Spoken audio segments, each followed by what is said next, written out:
Good afternoon. Welcome, everyone. Thank you all for joining us. We have a very special faculty guest with us today, Professor Anna Muñiz from UCI. I'll introduce her more formally shortly. I'd like to give our land acknowledgement before we begin. We recognize that California State University San Bernardino sits on the territory and ancestral land of the San Manuel Band of Mission Indians. We recognize that every member of the California State University San Bernardino community has benefited and continues to benefit from the use and occupation of this land since the institution's founding in 1965. Consistent with our values of community and diversity, we have the responsibility to acknowledge and make visible the university's relationship to Native peoples. By offering this land acknowledgement, we affirm Indigenous sovereignty and will work to hold Cal State San Bernardino more accountable to the needs of American Indian and Indigenous people. Now I'd like to introduce our guest. Dr. Anna Muñiz is an assistant professor of criminology, law, and society at the University of California, Irvine. She earned a PhD in sociology from UCLA. Today, she will discuss her forthcoming book, Borderland Circuitry, Immigration Surveillance in the United States and Beyond.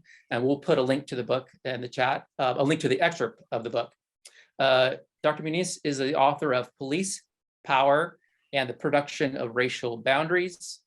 She specializes in gang profiling, youth justice, gang injunctions, and databases, immigration enforcement, policing, race, and state violence. And now I'd like to turn the program over to our guest, Professor Anna Muñiz. Well, thank you so much for inviting me. Thank you in particular to Robbie Madrigal, who's been my very patient point person through all of this. My name is Anna Muñiz. I'm an assistant professor of criminology, law, and society at UC Irvine.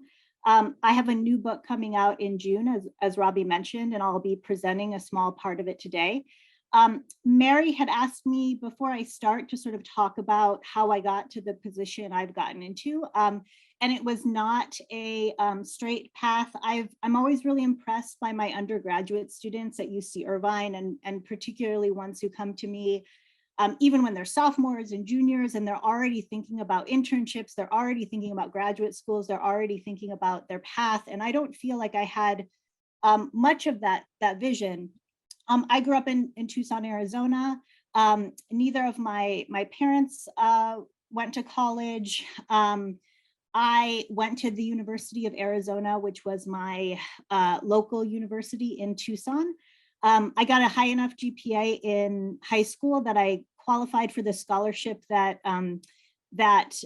covered tuition. So I was able to go. I had no idea what SATs were really. I didn't know people studied for them. I didn't know young people sometimes whose parents had high levels of education sort of like trained them for SATs long beforehand. I did just well enough to get in. I was doing a lot of work. I was working at a domestic violence shelter with people whose abusers were part of law enforcement agencies, so they could not necessarily report to law enforcement the violence they were experiencing. Was also doing a lot of work around the various agencies of state violence that mark Tucson, which is, military, border patrol, obviously police at various jurisdictional levels. I got a BA in sociology, and I sort of knew that the things I could do with that were limited to the things I was doing then, and I was getting very burnt out by the things I was doing and having a lot of emotional exhaustion. I also knew I wanted to get out of Tucson. I knew I didn't want to have children or get married, and I felt like I was going to be pressured to do those things if I stayed home. And so grad school offered this opportunity to leave Tucson and do something else. And so I applied to various schools. I chose UCLA.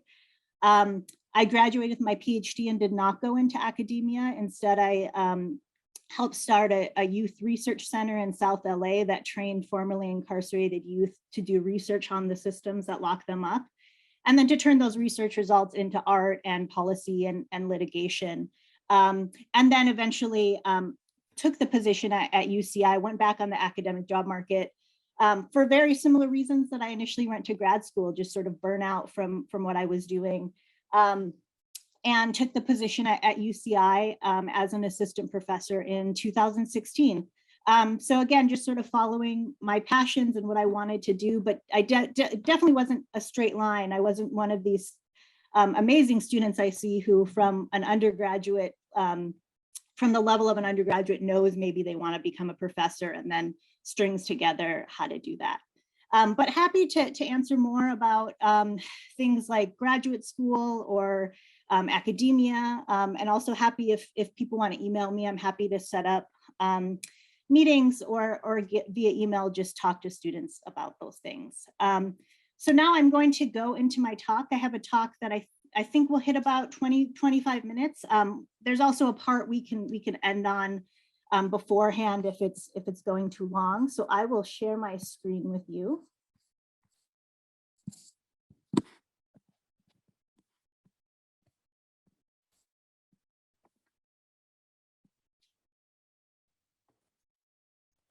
And is that visible to people? Cool, thank you so much, Stan. I see your head nodding, I appreciate that. So as I said, I'm going to present part of my forthcoming book to you, which is entitled Borderland Circuitry, Immigration Surveillance in the United States and Beyond. I'm actually going to do relatively little discussion of literature or methods, which I know is highly unacademic, but I think in this short period of time, we'll get more out of digging into some of the empirical results. And I'll be dealing with technology here. And so sometimes it takes a little bit of time to break that down so we can really dig into the implications. But I'm more than happy to talk about theory and methods in the Q&A if people are interested in that. Okay. So in the 1970s, residents of Naco, Sonora, Mexico, and Naco, Arizona, United States used the barbed wire border fence as a net in volleyball games.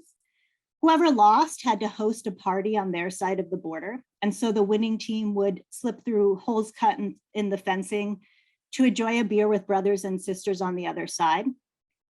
But the post-September 11th switch to taller metal beams ended the cross-border tournaments. And even if the metal beams were short enough to allow for volleyball, it's likely that a Border Patrol agent, outfitted as if they are in an active war zone, would quickly intervene to break up the game. And so the two Nacos, along with so many other towns along the border, has become hyper-militarized. Crossing now requires a more extensive screening process with more extensive documentation, backed by higher walls and a widespread surveillance infrastructure. So less and less of the border now looks like this. More of it looks like this, but it also looks like this. In my forthcoming book, I examine how the border hardens physically as it becomes more fluid digitally, as immigration control agencies build digital surveillance systems that reinforce already existing borders, deterritorialize traditional border control methods, construct new borderlands, and construct immigrants and US-born people of color as dangerous.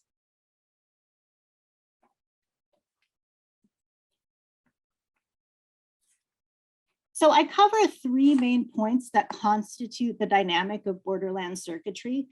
I deconstruct immigration data, system processing, sharing, and algorithms to first map information exchange, which I characterize as a form of digital border construction between local law enforcement agencies, primarily in the Western and Southwestern United States, federal law enforcement agencies in the US, and law enforcement agencies in Mexico, Central America, and the Caribbean. Second, I examine how authorities construct people, both US citizens and non-citizens, as dangerous through technology, and particularly by characterizing and labeling people as gang members, and then target them for forced movement and incapacitation. And this is the point on which I'm going to mainly focus on for this talk. And then third and lastly, I consider the implications, the way in which immigration surveillance makes life precarious and creates an environment conducive to the broad growth of fascism. For example, I examined the use of Homeland Security and border control agents to police domestic racial justice protests. I'll focus on this point a bit, but perhaps in an unexpected way by discussing how racial criminalization through digital data enables land destruction. For my methods, I conducted interviews and ethnographic observations with attorneys in Southern California who are defending clients with gang allegations in the immigration system. I then used the information that emerged as important from these interviews and ethnographic observations to do an extensive archival analysis of immigration data systems. And much of the data that I'm analyzing has never been seen before, primarily because of this third point here, which is that I filed lawsuits, a series of lawsuits against federal law enforcement agencies to force the release of this data and information on immigration data systems. I also did searches of the Federal Register, did public records requests, and reviewed relevant case law and policy. So I want us to go together for a moment to a place that's very special to me, and that's the crossing between Nogales, Sonora, Mexico, and Nogales, Arizona, United States. Locals call it Ambos Nogales. It's one of the busiest and most militarized land crossings in the world. The US government uses this border as a laboratory to test technology and warfare tactics that are later exported to other borders around the world and vice versa. For example, at this crossing, you will see 160-foot surveillance towers on Tohono O'odham land that were built by the Israeli arms company Elbit Systems, who boasts that its products are quote unquote field proven on Palestinians. If you're crossing at a port of entry like this by car, a Customs and Border Protection, or CBP for short, officer will query what's called the TEX platform to check your information against criminal and immigration databases and watch lists. TEX is not an acronym, TECS. I explain in this book the history of this data system and how it came to be called TEX without those letters not standing for anything. But after you cross, your information will be stored in a TEX subsystem, most likely the one called the Border Crossing Information System. And this is a screenshot of TEX that was released as a result of those lawsuits that I filed.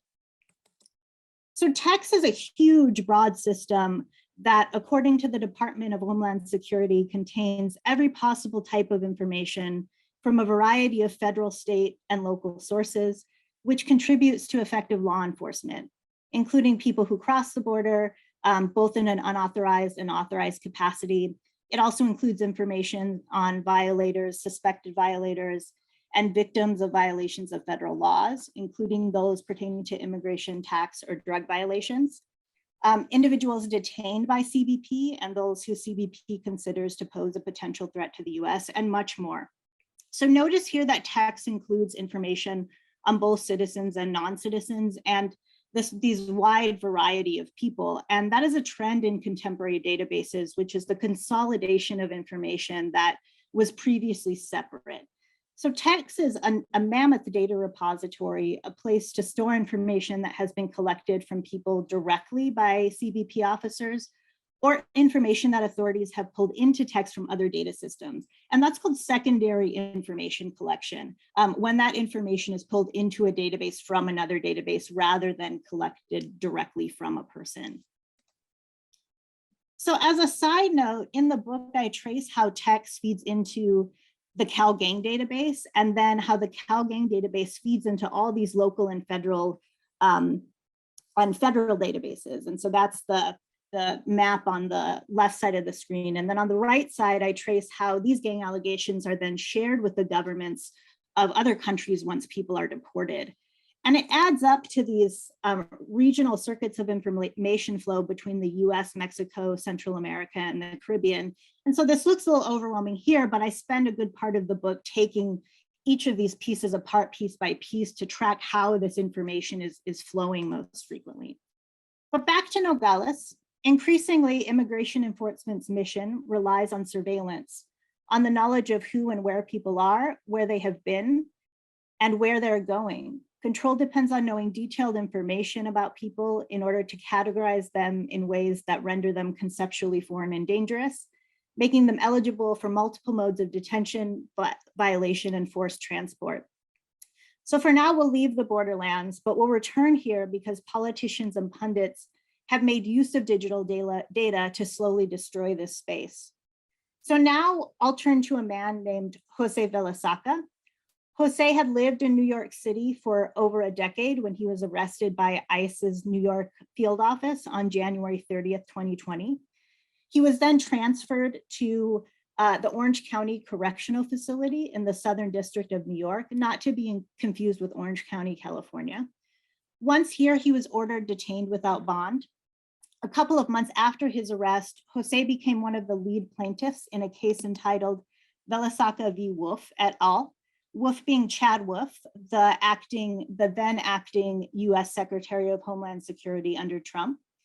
In Velasaca v. Wolf, Jose represented a class of people arrested by immigration officials in the New York City area and detained without individualized risk assessment.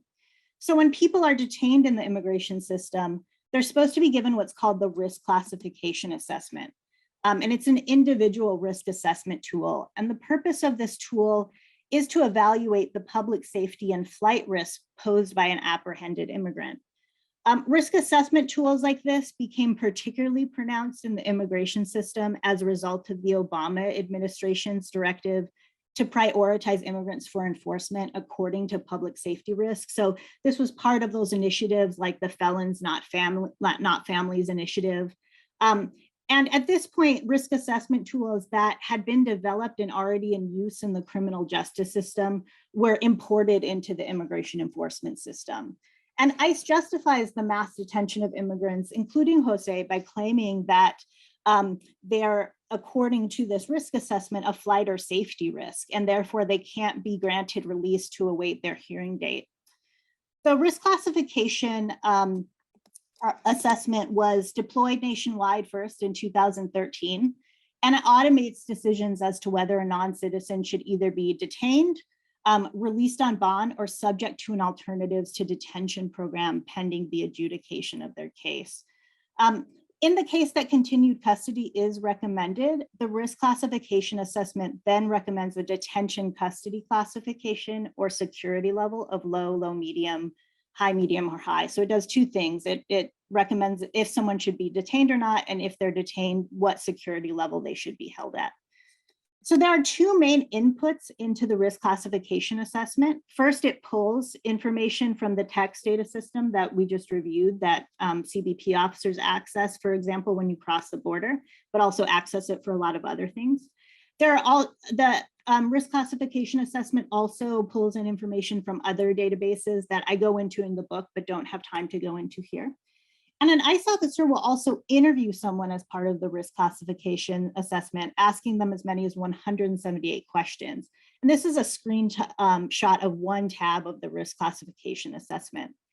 So if we look inside the risk classification assessment's algorithm and how it's changed over time, we see one very important thing, which is that at one point, ICE begins to import comprehensive criminal history information, expanding that information from convictions, wants warrants, false IDs, supervision history, drug history, and court dispositions to also include arrests, charges pending, charges dropped, and gang history. So they also start to consider criminal history and propensity for criminality based on charges that may ultimately be dropped. So based on these things that are unadjudicated. So this is a notable net widening or expansion from a criminal history that mainly consisted of convictions to one that includes charges that may ultimately be dropped, and allegations like those pertaining to gang affiliation that don't require an arrest or charge of any kind. Sarah Legason and Sarah Brain have both written about the lowering of thresholds for inclusion in databases. So this lowering and lowering of what's required for someone to enter a database. And the rise of broken windows policing is key here, because broken windows policing leads to arrest and therefore the creation of records for petty crimes. And many of these will ultimately not be prosecuted. And so ultimately many of them will drop off of people's criminal records. But under this new expansive definition of criminality that we're working with here, that does include charges that are dropped, those records will be included and they'll be consequential. And additionally, people with no criminal record can be labeled a security threat. And usually this means being accused of some sort of gang involvement. So although one purpose of risk assessment is to reduce the detained population by reserving detention for the highest risk individuals, the use of risk assessment has resulted in an explosion of detention rates. And one reason for this is what we see here, that the pool of immigrants categorized as criminal or dangerous is expanding, and not because immigrants are committing more crimes or joining gangs in greater numbers necessarily, but because there's been this change, this widening in the algorithm that calculates criminality. So Borderland Circuitry targets purportedly dangerous people and in a circular manner actively constructs them as such. However, this process is hidden behind proprietary algorithms and the sanitizing effect of technocratic language. The risk classification assessment has bestowed a technical and dry face to a devastatingly corporeal detention process in which people are raped, medically experimented on, exposed to harsh chemicals, denied medical care, and left to die. Even though it is the immigration enforcement workers or contractors who make decisions about detention and who program the tools in the first place, such as the risk classification assessment, when ICE talks about detention, people cease to access, process, and analyze information. Rather, text retrieves information from other databases. The risk classification assessment ingests criminal history information. The risk classification assessment recommends detention. The tool classifies an immigrant as a gang member. The technology becomes the active agent here. So ICE gets to detain the maximum amount of people while pushing accountability for this decision off onto technology. So we know that police on the street harass, brutalize, and arrest people of color to create the criminal record in the first place. We know that ICE and Border Patrol agents stalk and arrest people according to a practice of legally sanctioned racial profiling. Law enforcement officers will make subjective assessments and classify people of color as gang members based on stereotypes or even fabricative evidence, as we've seen recently with the LAPD. But this racialized data, when it's put into databases, it becomes legitimate, reliable, neutral information. So this tech washing reaches its zenith, really, its most extreme form as Jose Velasaca is brought into immigration detention. In 2017, I secretly removed the release recommendation from the risk classification assessment entirely. But everyone else is unaware of this change. So while Jose, who eventually becomes the lead plaintiff in this lawsuit for this reason, while Jose and others may have technically had their information analyzed by the risk classification assessment, the decision to detain had already been determined in advance, and it was now just a tool to access detention security level. So as a result, from 2013 to 2017, roughly 40% of people assessed as low risk were granted release, compared to just 3% after the 2017 removal of the release recommendation. And those 3% would be people that an ICE supervisor discretionarily overrode that detention recommendation. While he is being sued by Jose Velasaca and a class of immigrants in New York, Chad Wolf is at the border.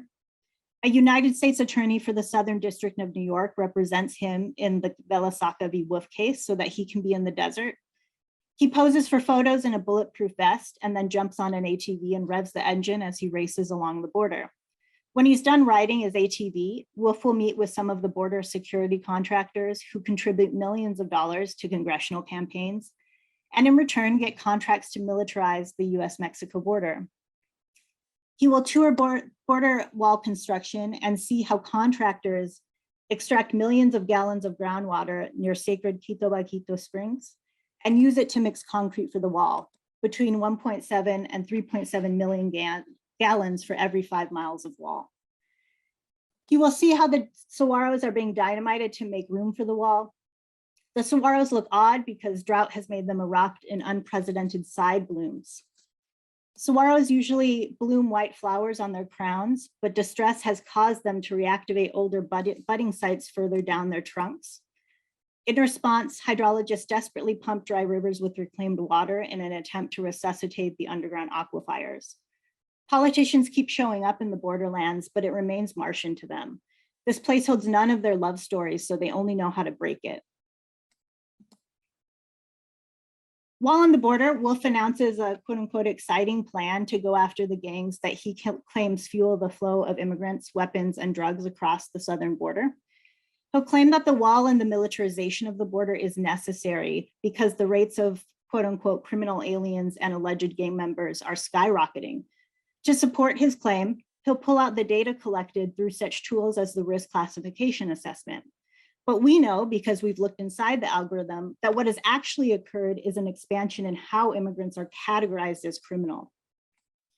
And we can see this in the official numbers that ICE presents.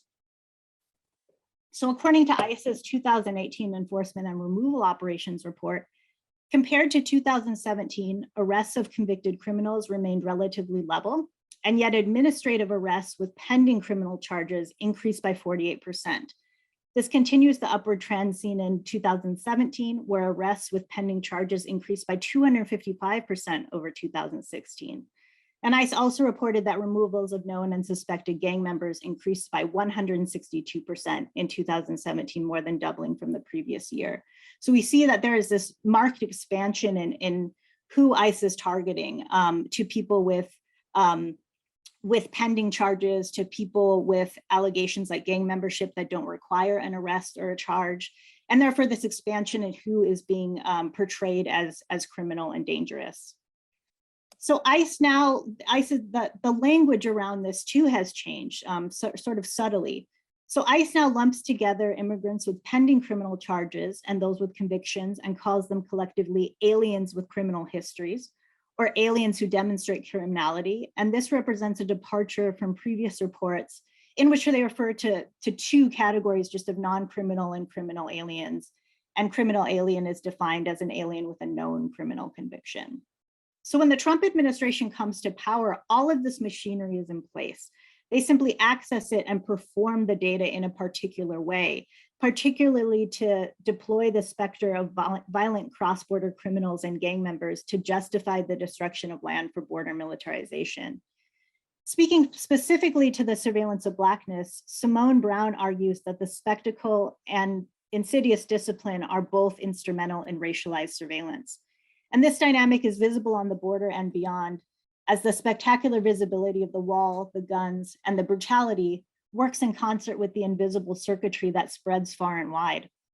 It's a side of both the architectural and technological infrastructure of white supremacy. It's a regime of body horror that springs from disembodied data flows. So when it comes to solution, I think too many surveillance scholars focus on strengthening surveillance systems by taking on small reforms, like, for example, the issue of inaccuracy, which is a very popular focus for surveillance scholars. So these are some examples. Scholars lament the flaws in automated information systems that lead to the targeting of countless innocents, such that even people with no criminal record who have done no wrong and have nothing to hide may yet have much to fear. And it's not that these concerns about inaccuracy are bad per se, but they're very limiting political stances. So if we could create a perfectly accurate database with no errors, then what? We're still left with the question of whether the surveillance bureaucracy should exist at all, whether a violent immigration detention and deportation system should exist, whether policing should take the form it does, and whether deportation policy should be based on criminal records produced by an abominable criminal justice system. This practice of criminalization for some paired with salvation for others has also been supported by more moderate reformist sectors of the immigrant rights movement that support enforcement against alleged gang members and alleged criminal aliens. So these movement sectors seek to identify who is really criminal so that, for instance, immigration detention no longer commingles immigrants with actual criminals in state and local jails. And the problem with this perspective is that there exists no actual criminal, no objective label, because criminality is a politically driven concept and it's constructed by people in power. Law enforcement doesn't simply react to threats, but rather actively defines certain populations as criminal and records this information to justify continued social control. So recalibrating the scale of criminality and trying to identify who is actually criminal doesn't challenge the heart of the thing, and it actually may strengthen it. Thus, while technology may be my empirical focus in this book, the heart of the matter is the politics of subjugation that are refracted and magnified through technology and clarified in some ways. So I think any hope for a real solution requires bigger thinking and mass movements. It requires that as scholars, we refuse to do things like work with authorities to develop guidelines for the proper use of law enforcement databases, thus legitimating them. It means challenging the entire endeavor, questioning the need for surveillance tools, and bringing to the surface the carnage that is wrought by even their most proper use. It means finding ways to cut off the limbs of institutions of state violence, be they local police, border control, immigration enforcement, or homeland security, by not only imposing expansions in their power, but also actively working to discontinue large sectors of their work and distribute resources to alternatives. It means mass non-compliance when authorities insist on plowing forward anyway, and it means loving the people who protest in the streets. Relatedly, it also means challenging border building and border policing as an organizing principle. The people who live in the US-Mexico borderlands have engaged in an abolitionist project, generation after generation, by undermining the domination of the nation state and its violent agencies on a daily basis. Since its inception, fronterizos have casually moved across the international boundary, northward or southward, to get lunch, gas, prescriptions, healthcare, work, schooling, or a post-volleyball game beer with fellow fronterizos. We've built community without regard for the border between us. We've loved this heartbreakingly beautiful land and the creatures who move across it. Inhabiting the borderlands is painful, but also potentially transformative. In a hole cut in the border fence, there is a portal to other possibilities. Thank you so much. And here, this is a picture of me and my brother and my dad outside of Tucson. And in the book, I do write about memories of this truck in particular and sort of riding along the borderlands in it, and joining my dad in landscaping gigs. And so wanted to end it a shot with that and with the beautiful, beautiful land of the borderlands and the beautiful people of the borderlands. So thank you so much for your time, and I'm happy to transition to questions and discussion, and I will stop sharing my screen with you. Thank you, Dr. Muñiz. Just a question about the more data you collect, and that's what the government's doing, I assume the more chances of you finding something bad.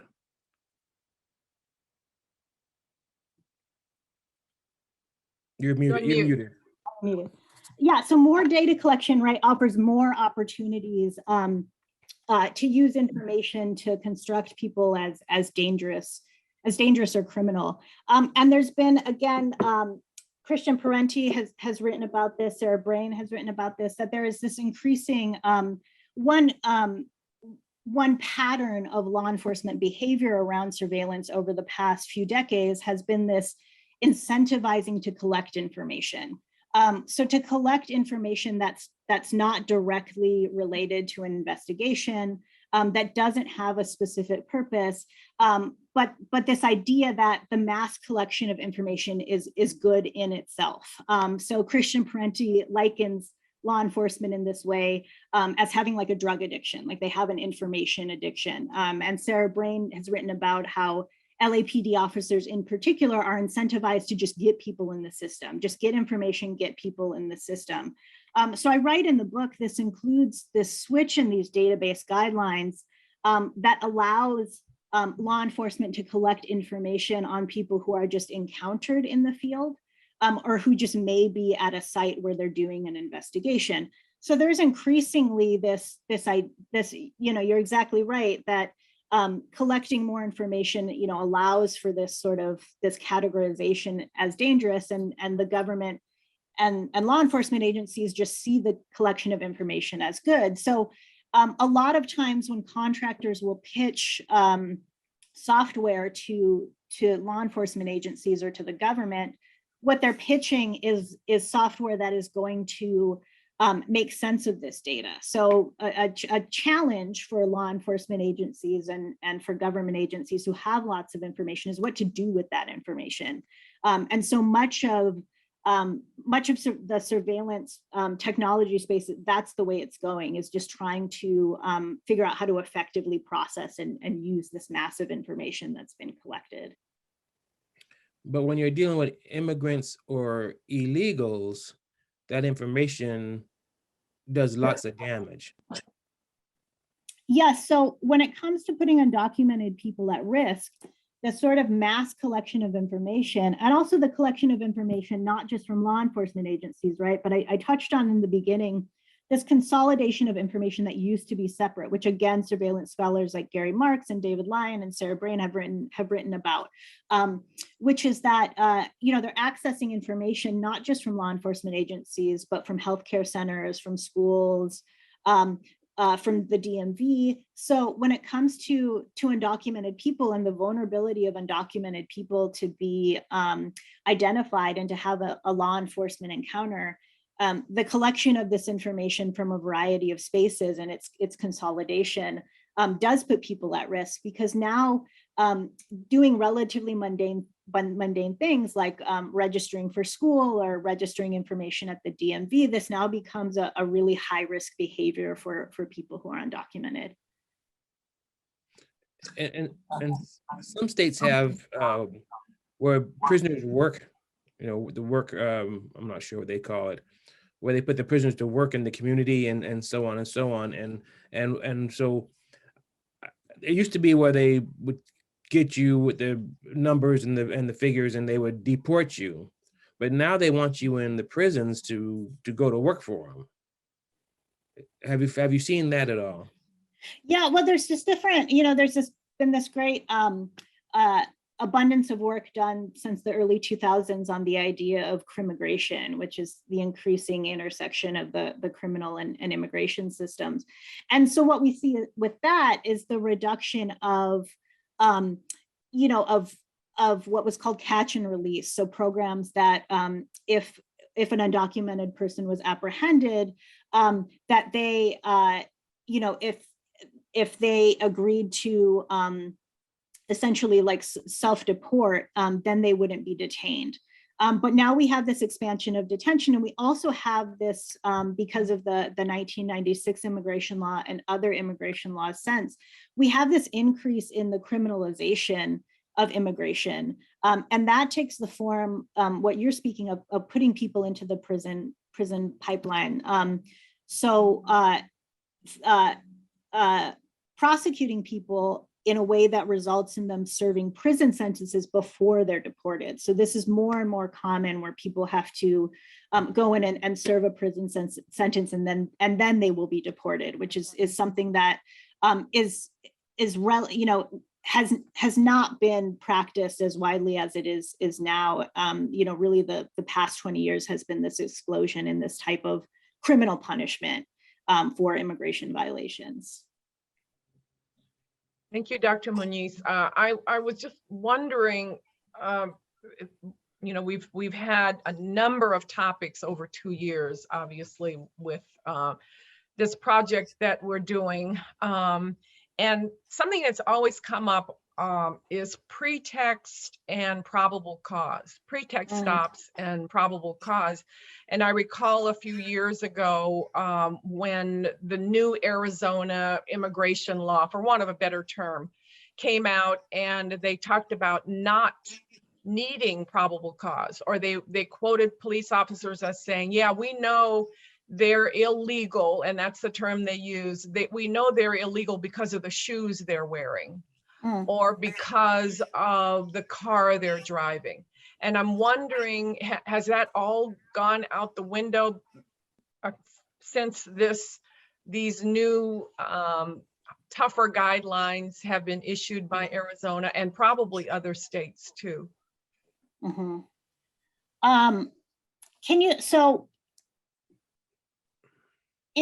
you saying is pretext, are you talking about pretexts that are supposedly not based on someone's race and ethnicity, if those have gone out the window because you can just more explicitly be racist? Exactly. And they use every term but race, though. They because a probable cause is broken headlight or broken tail light, right? I can stop you. But pretext is more my gut instinct, I have a feeling. And to a racist white officer, or even a racist non-white officer, a brown skin is always going to mean criminality, right? Or not always, but it can be used as a pretext to stop someone, although they don't say that. I'm just wondering if you have heard any discussion like that or read of anything where it's going to get worse, or is it going to get better? Because LAPD had for many, many years been under scrutiny, well, for a lot of things, but for putting young men into gang databases, Right. when they had no reason to put them in. Kid was on the way to school, had a backpack, blah, blah, blah. So I haven't heard anything about that lately, but I'm just wondering if that has come on your radar. Yeah, so a couple things. So one is, something that differentiates law enforcement agencies like CBP or ICE from local law enforcement agencies like LAPD is immigration enforcement agents can explicitly use race and ethnicity as a consideration in who they stop. So so there is a level of sanctioned racial profiling when it comes to immigration policing in that way. But my colleague Carolina Valdivia has a lot of great work on how DUI checkpoints are essentially pretexts to do immigration policing. So it's this, it is a mechanism that seems equal opportunity and where there is this excuse to check people's documentation. So I think there is still a lot of that pretext. I didn't present it here, but I briefly mentioned that I do, one of my areas of expertise is gang profiling, and particularly I've done a lot of work on the Cal Gang database. And there are a couple chapters in this book that deal with that. And the book throughout does concern gang profiling a lot. And you spoke to the LAPD. So the LAPD, guidelines as to what is gang criteria. So the criteria for someone to be labeled as a gang member are so broad. It's very easy to actually label someone depending on what they're wearing and the place they are in and people who they're seen hanging out with.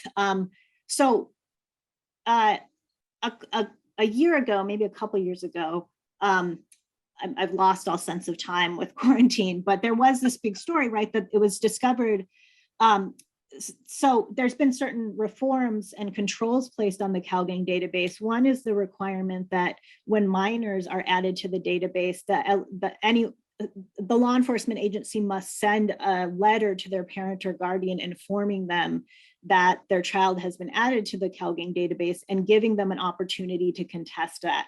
So a parent did that with the LAPD, and an investigation was launched, and through body cam footage, it was discovered that LAPD officers were fabricating criteria to justify placing people in the Cal Gang database who doesn't meet criteria. One, it's shocking to me that they couldn't massage that criteria because the criteria are already so broad. But we do have this, we have had what we sort of suspected all along or saw anecdotal evidence for, which is evidence that the LAPD, and I think at least like 17 or 18 officers were ultimately implicated in it, were just flat out fabricating information. So as far as pretext, gang databases are one of the most problematic forms of that, that it is this allegation that is very easy to apply to someone. And I have an article coming out this month in Critical Criminology that deals with this and talks and really argues that the highly racialized nature of gang allegations, the fact that the criteria are so broad that you sort of don't know if they're going to apply to you at any moment or not, the fact that they pop up in places you don't expect. For example, in Utah, some Black Lives Matter protesters that were arrested, a prosecutor initially tried to charge them with gang enhancements, arguing that as the protest activity constituted gang activity. Similarly, in Phoenix, officers tried to charge Black Lives Matter protesters because they were wearing the letters ACAB, so all cops are bastards, and so they categorized them under that as a gang. They were the ACAB gang. So I write about this, that this the idea of a gang member or gang associate is essentially meaningless because it is so broad and it is so easy to apply to people. And I also write about it as phantasmagoric in the sense that it's terrifying and haunting and it can pop up anywhere. And this is exactly the point of it, that the point of it, the way it functions as a mechanism of racialized state terror is that you don't know when it could pop up, but it could pop up at any point. Mm-hmm, mm-hmm. Well, so what's the solution? So, yeah, to gang databases in particular. Well, I mean, I mean, because what you're describing are police officers who have no empathy whatsoever. They don't realize how impactful one little name being put in one database is going to affect the rest of your life. And every time this young man, mostly young men, but sometimes women get pulled over, they're going to see, well, yeah, you're a gangbanger anyway, so I'm going to look into this a little bit more. You know, I'm going to search your car a little bit more enthusiastically. I mean, I know that the answer is not at the micro level, but Right. How can we teach police officers or police departments to have more empathy for people that you obviously don't see them as fully human? Mm-hmm. Yeah, I don't know that you can because of the role that policing plays and has always played in the U.S. So for me, it's about trying to limit seeing police as a risk in themselves. So we're doing risk assessment, seeing contact with police as something that is risky, and so trying to reduce people's contact with police. So for me, that goes into doing work trying to scale back police and remove them from spaces progressively over time until you can shrink that entity as much as possible. So for me, that's initially, which we've seen. So LAUSD, for example, has removed a lot of their police from schools. There's examples all around the country of cities who have deployed alternative programs where in response to mental health crises, mental health professionals are sent out rather than police. So for me, it's really about trying to defund and reduce the power of that institution and therefore reduce the contact that they have with the public and reduce the risk to the public. So when it comes to gang databases in particular, so this is something I work around litigation and policy. And for me, the most effective challenge is to make the database redundant. So to take away this ability to so restrict who can be on it that it's sort of useless. But of course, the problem with that is I think they always find another way to replicate that. So I write in the book about even if something like CalGang disappeared, LAPD, for example, used Palantir technology. So field information cards are what are filled out in the street by police officers when they have an encounter with someone. You don't have to, that doesn't have to be something that is criminal information. So it's information that's sometimes consensually given, but consensual is a tricky concept when someone has a gun and a badge and you don't. But that field information is then put into LAPD's Palantir system, for example. And those field information cards include a lot on gang, what they consider gang markers. So who somebody associates with, what they're wearing. Tattoos, exactly. Yes. Tattoos are very important. So even if the CalGang database went away, I think the LAPD would just find a way to make that Palantir system sort of work as a way, as a gang database on its own. But because it's a database. Go ahead, Stan, I'm sorry. But because it's a database, isn't it kind of like, even if I'm a good cop, I've got to fill out this document, whether I want to or don't want to. Is that not the case? In other words, if I'm a good cop and I got this clipboard in front of me or this pad in front of me, I've got to fill out all these sections. And so I'm kind of committed to this system. That's what your book is all about.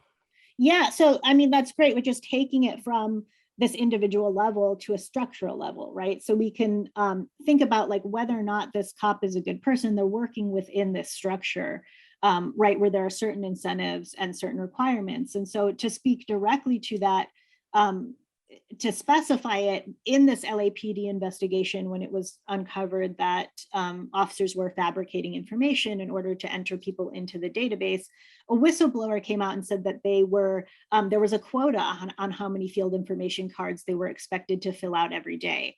And so, there was pressure. Again, it goes back to this, like there is pressure and incentives to gather people's information, right? And to gather as many people's information as possible.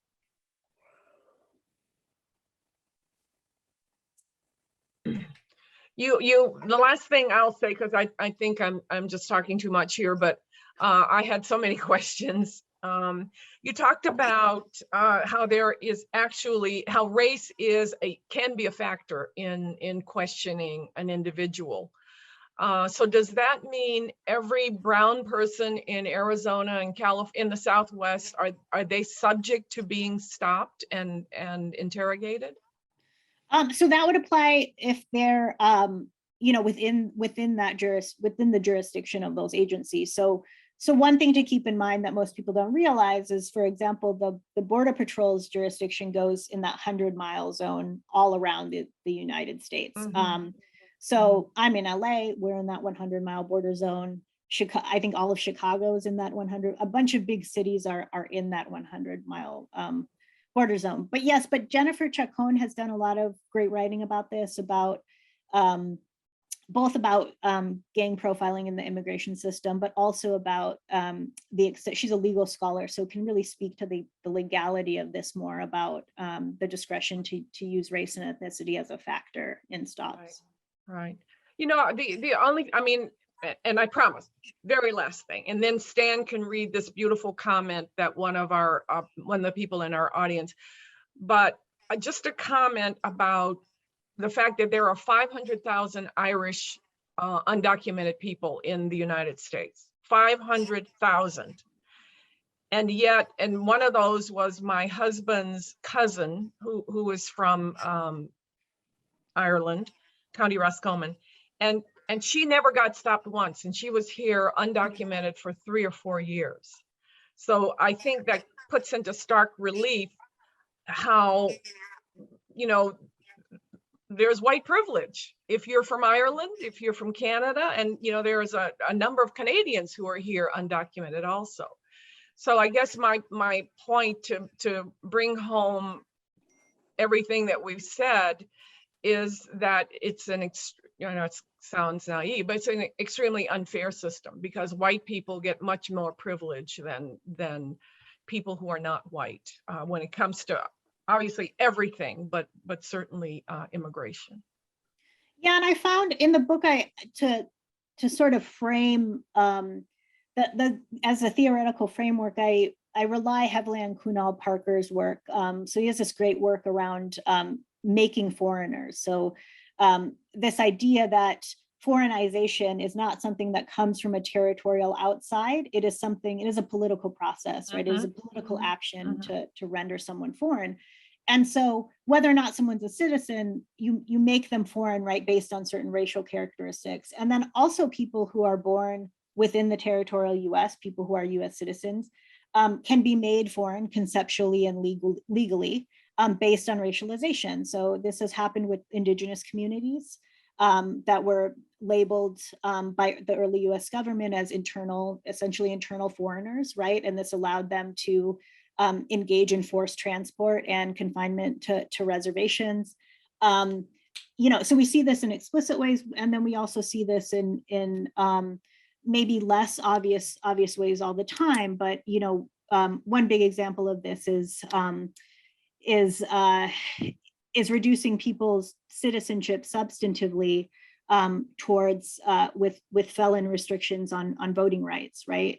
Which is a disproportionately large amount of Black people. And so in this way, the degradation of rights because of racial characteristics. A good example. Sorry. I just wanted to add a quick perspective. perspective about what Dr. Muñiz was just saying about automatically being seen as a foreigner. I am a first generation Mexican American, and being first family, Hispanic families who live in a white neighborhood, you are automatically viewed as an immigrant. We've had a police call on us and be automatically like, we're gonna deport you if you don't shut up. And it is that notion of the race and your color, because if I looked white, I wouldn't be automatically viewed as an immigrant. So I just wanted to put out that perspective real quick. Yeah, thanks for sharing that, Connie. We have a couple of, Robbie, did you have a question? Yes, actually, I just want to ask this question without attribution. The person asked, I'd be interested to know how the tech industry, Silicon Valley, are complicit in this surveillance. We know that some of the tech conglomerates are highly centralized in leadership and sometimes opaque in policies. Do we know how much US government and law enforcement agencies are get cooperation from these tech juggernauts? And industry in California in general. I mean, because the agribusiness is sort of in the same position.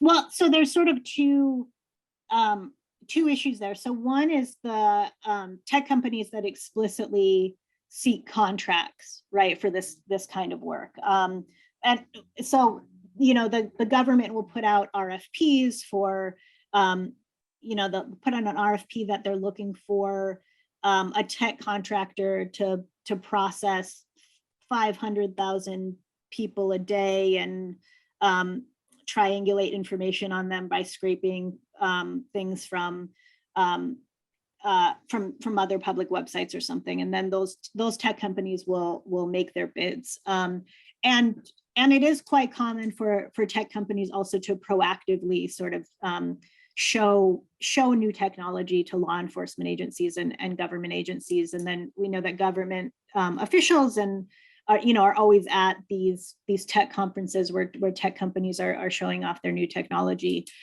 So that is one, and I do in this book sort of map some of the companies that are getting contracts and the specific companies that built things like Tex and other databases and who built CalGang. So those are a little more, and there's also Mi Gente put out this great report that a while ago that lists all the tech companies that do this kind of work with immigration enforcement agencies. So those things are easier to find out because you can find the contracts usually. But then there's this other issue, which I think maybe that question is also referring to is when a government agency or law enforcement agency goes to a tech company and then doesn't have necessarily a contract with them, but requests to access data. And I'm not really sure. I mean, we definitely know it happens. And we also know that tech companies try to sort of go through third parties to cover up their contracts with the US government. But I am not as sure on that second point because it's much more opaque, which is the extent to which tech companies will cooperate when approached, right, on an ad hoc basis by a government agency or law enforcement agency. Yeah, I'm just not sure about that one. Okay, I got a couple of questions. One of us, thank you so much for engaging in this research. Your research foregrounds the contradiction that emerges when representing police practices. Police targeting and surveillance is often justified through objective methods, when in reality, police targeting follows a lineage of political motives. And that leads me to my question. My question is the money. Yeah. So can you talk about the money a little bit? The money that goes, like the money that flows between different tech contractors and different governments?